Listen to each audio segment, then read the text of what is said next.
बिस्मिल्लाहिर्रहमानिर्रहीम। ये हमारा बायोलॉजी का पार्ट 2 है, जिसमें आप नर्सिंग, डीपीटी, फार्मेसी, रेडियोलॉजी किसी भी फील्ड का आप टेस्ट दे रहे हैं तो उसके लिए ये एमसीक्यूज़ आपके लिए बहुत मुफीद होंगे। ये पास्ट पेपर के एमसीक्यूज़ है और कुछ वो भी एमसीक्यूज़ है जो हमारी तरफ से गेस है।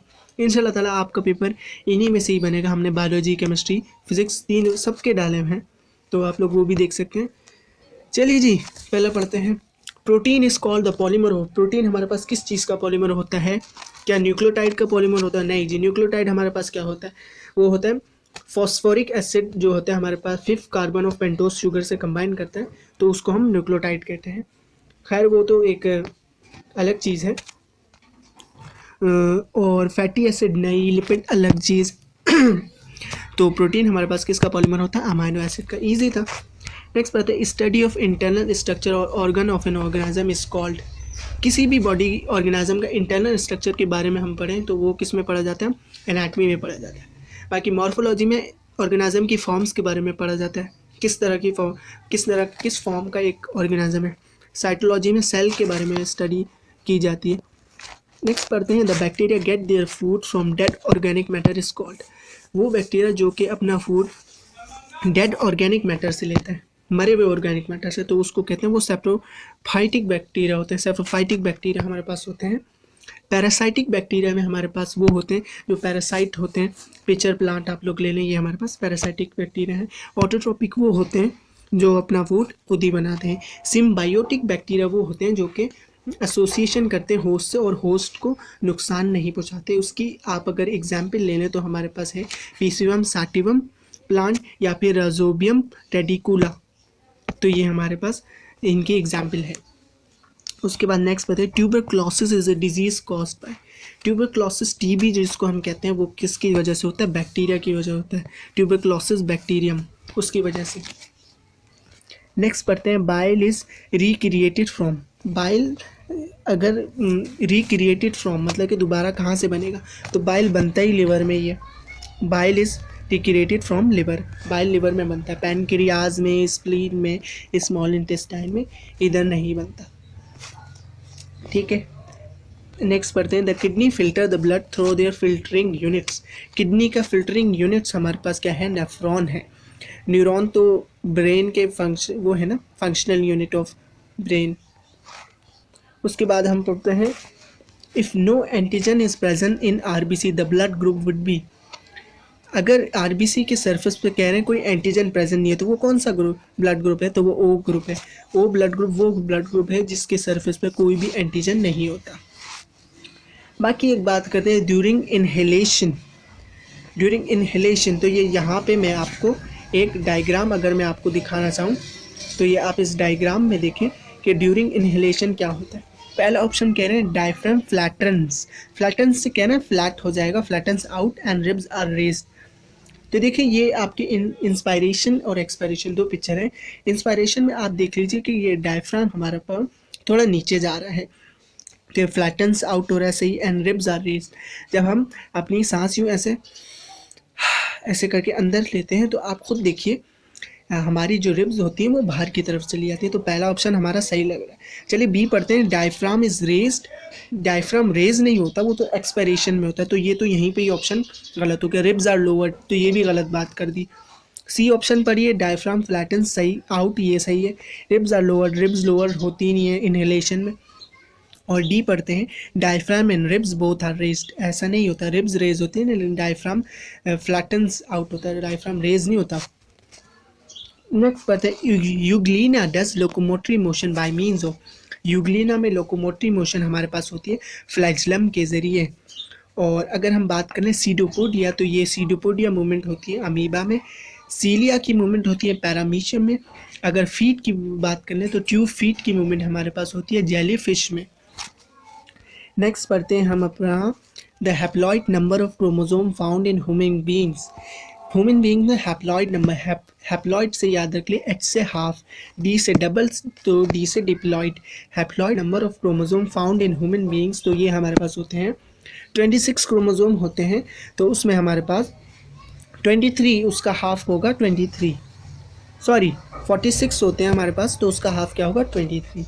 मैंने गलत बोल दिया। नेक्स्ट पढ़ते हैं fore brain consist of. Fore brain हमारे पास कंसिस्ट करता है सेरिब्रम, बाकी सेरिबेलम अलग पार्ट है, मेडुला ऑब्लोंगेटा अलग पार्ट है, पॉन्स भी एक अलग पार्ट है। नेक्स्ट पढ़ते हैं dash is often called currency of energy. Currency of energy हमारे पास क्या होता है, एटीपी एडिनोसिन ट्राइफॉस्फेट। नेक्स्ट पढ़े theory of natural selection was given by. Theory of natural selection जो हमारे पास हम जिसने दी थी वो डार्विन्स ने दी थी हमें। बाकी अगर हम बात कर लेमार्क ने कुछ और बात कही थी, वेजमैन ने लेमार्क की थ्योरी का एक उसने ये बताया था कि लेमार्क की थ्योरी सही नहीं है। उसने जो माइस की जो टेल काटी थी वो एक अलग प्रोसेस था। नेक्स्ट बढ़ते हैं हम formation of feed by photosynthesis, sorry formation of food लिखा होगा, ये टाइपिंग मिस्टेक है। Formation of food by photosynthesis is dash process anabolic process. Formation of food, photosynthesis में जो फॉर्मेशन ऑफ फूड होता है वो हमारे पास एन एबॉलिक प्रोसेस होता है। एक्सोथर्मिक भी नहीं होता है, कैटाबॉलिक भी होता है, एन एबॉलिक प्रोसेस होता है, क्योंकि उसमें फॉर्मेशन हो रही होती किसी चीज़ की, वो नहीं हो रही थी, टूट फूट नहीं होती। नेक्स्ट पढ़ते हैं during heavy exercise when muscle get fatigue dash is form.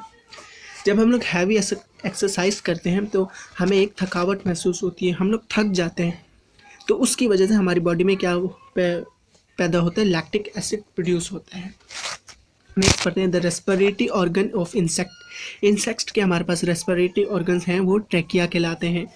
बाकी लंग्स ये तो ह्यूमन्स में होते हैं, मेल्फिजियन ट्यूब्यूल्स ये एक इनका अलग काम होता है, बाकी फ्लेम सेल्स ये भी इनका अलग काम है। नेक्स्ट पढ़ते हैं all of the following hormones are produce in liver and alimentary canal except. तो लिवर और एलिमेंट्री कनाल से सारे हार्मोन प्रोड्यूस होते हैं, कौन सा नहीं होता वो हमें बताते हैं। गैस्ट्रिक हार्मोन ये हमारे पास ड्यूडिनम से रिलीज़ होता है, सिक्रेटिन भी ड्यूडिनम से ही रिलीज़ होता है। इंसुलिन पेनक्रियाज रिलीज़ करता है, पेनक्रियाज के जो बीटा सेल्स होते हैं वो इंसुलिन रिलीज़ करते हैं, और अल्फा सेल्स ग्लूकागॉन। बाकी एंटीरोक्रिनिन लिखना चाह रहे हैं या एंटीरोकाइनेज लिखना चाह रहे हैं।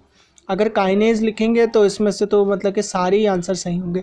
अगर ये क्रिनिन है तो ऐसा तो भाई कोई नाम है ही नहीं, तो इसमें फिर यही आंसर लग रहा है, एंटीरोक्रिनिन। नेक्स्ट पढ़ते हैं the cell which help body protect against disease. जो वो सेल जो कि हमें बॉडी को प्रोटेक्ट करते हैं डिजीज़ से, कोई भी बीमारी से, वो क्या होती है, WBCs कहलाते हैं, क्योंकि वो हमारी बॉडी की क्या होता है, पुलिस होती हैं। अगर हम बात कर लें 20 का, तो energy is use to move molecules by, वो कौन सा प्रोसेस है कहना है जिसमें एनर्जी यूज़ होती है, तो वो हमारे पास एक्टिव ट्रांसपोर्ट होता है ना, जिसमें एनर्जी हमें चाहिए होती है। पैसिव में एनर्जी रिक्वायर्ड नहीं होती, डिफ्यूजन में भी नहीं होती और ऑस्मोसिस में भी नहीं होती, तो एक्टिव ट्रांसपोर्ट ही हमारा आंसर है। उसके sorry functional unit of DNA. DNA का हमारे पास फंक्शनल यूनिट होता है, जीन कहलाता है। एडिनिन, इकोसिस्टम, न्यूक्लियोटाइड, तो ये नहीं है। न्यूक्लियोटाइड की अभी हमने बात की है। नेक्स्ट पढ़ते हैं the community of living organism together with non living environment. ये हमने पिछले एमसीक्यूज में भी डिस्कस किया था। एक कम्युनिटी जो कि लिविंग ऑर्गेनिज्म जिसमें लिविंग भी और नॉन लिविंग भी टुगेदर रह रहे हों, तो वो हमारे पास क्या कहलाता है, इकोसिस्टम कहलाता है। बायोस्फीयर की अगर बात करने को, तो उसमें बायोस्फीयर में वो पार्ट ऑफ अर्थ होता है जिसमें लिविंग ऑर्गेनिज्म, जिसमें लिविंग और नॉन लिविंग कंपोनेंट्स हो, वो इकोसिस्टम से ऊपर होता है, जिसमें लिविंग कंपोनेंट्स भी हो और नॉन लिविंग कंपोनेंट्स भी हो। और अगर हम पॉपुलेशन की बात कर लें तो उसमें ये होगा कि एक मेंबर के 1 स्पीशी होंगे, तो वो एक ही पॉपुलेशन उनकी होगी, वो उसी में ब्रीड करेंगे, उसमें उनकी ग्रोथ होगी, तो ये होती पॉपुलेशन। स्पीशीज़ की हमारे बात कर लें तो उसमें सिमिलर इंटरब्रीडिंग ऑर्गेनिज्म होंगे, जो सिमिलर हो, एक दूसरे से सिमिलैरिटी रखते हो, उनकी ब्रीडिंग प्रोसेस सेम हो, तो ये हमारे स्पीशीज़ में आ जाएंगे। नेक्स्ट पढ़ते हैं the pea size gland is set to be master gland. तो ये किसका है, पिट्यूटरी ग्लैंड का है ना हमारे पास, एड्रेनल, थायराइड, पैराथायराइड, इसका नहीं। Next but nitrogenous bases found in RNA except. कौन सी नाइट्रोजीनस बेसिस है जो कि आरएनए में होती है लेकिन एक्सेप्ट वो नहीं होती, तो ये हमारे पास थाइमीन नहीं होती, साइटोसिन भी है, यूरासिल भी है, गानिन भी है।